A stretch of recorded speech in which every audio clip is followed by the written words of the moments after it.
सामान पगला गेलियो हम दे छुनी मौका न खरा करे कौन देखी के सामान पगला गेलियो हम पगला गेलियो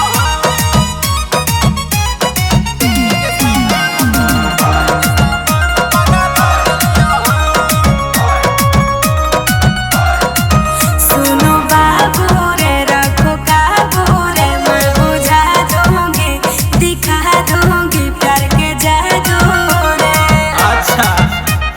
हे गे जेता ना बोलमी देबो रुपैया गे छुनी हमरे बना लेना सहिया गे देख लो मैं हूँ वही टोका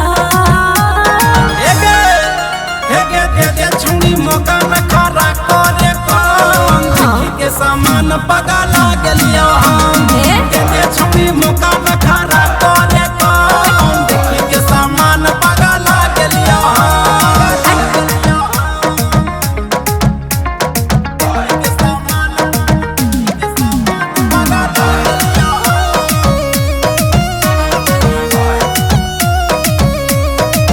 मेरे जवानी को परेशानी को मैं तो दे दूंगी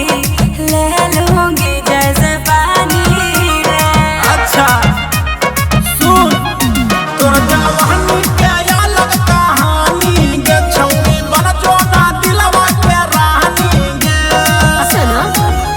नवल सुनो रोशन वेलका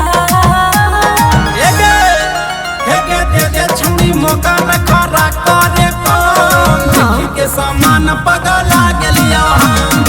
दे छौरी मौका न खरा